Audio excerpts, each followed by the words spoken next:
Well, at the time, we talked about it very specifically. We talked about it in terms of being brain on reality as opposed to brain off, like, take me out of this world reality. We were literally talking about engaged viewers who were lean forward viewers, not the lean back, like past the time, just, get me to 11 o'clock and I can fall asleep. It was passionate, leaned in reality.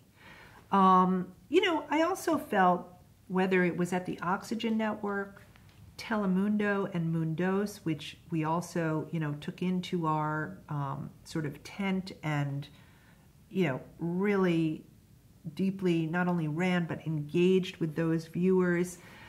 It was always anathema to me to judge other forms of content and put them lower or higher than other forms of content. Again, it's about the value to whoever that viewer is, that consumer is. So like back to, growing up in the 70s, let's say, if I went home after school in 1978 and I watched, whatever show at 4:30, and it gave me some incredible value. I laughed. I was introduced to being scared. I, was compelled, whatever it was, it gave me value in that half hour.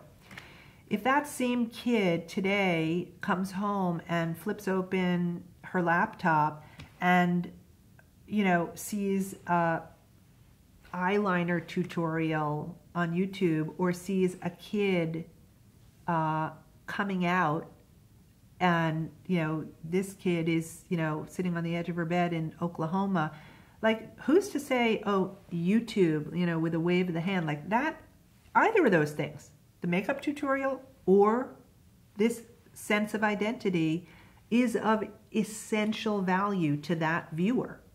So that's how I viewed the Telemundo viewer and that viewer's telenovela.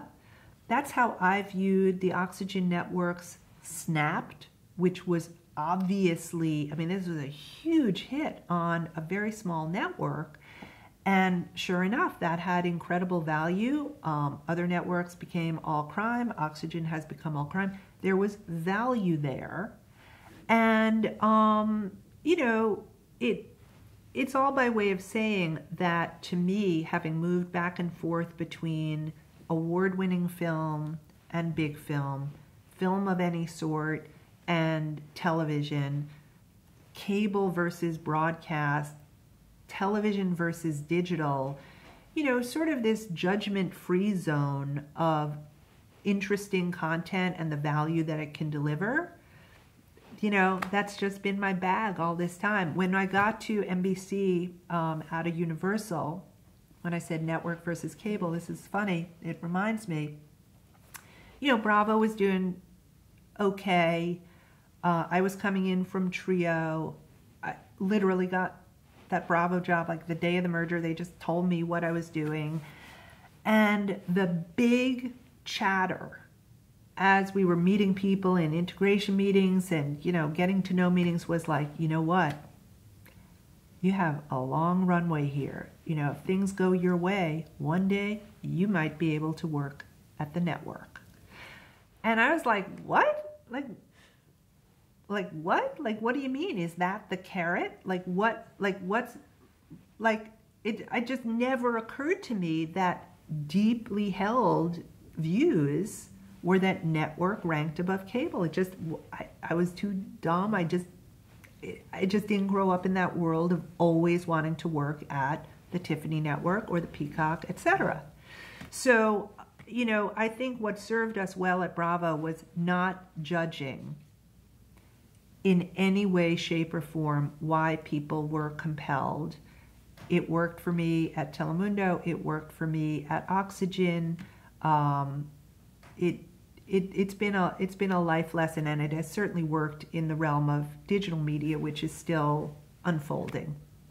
Are you compelled personally? Are you a consumer of Bravo programming? I was just thinking about this.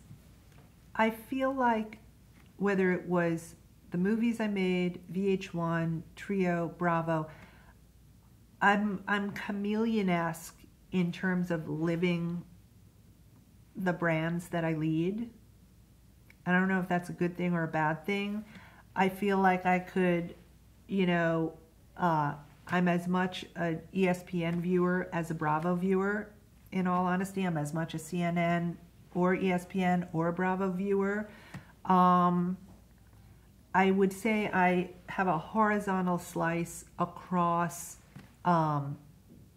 extremely highly produced, opinionated programming, whether the opinion is comedic or dramatic, or reality or game or news.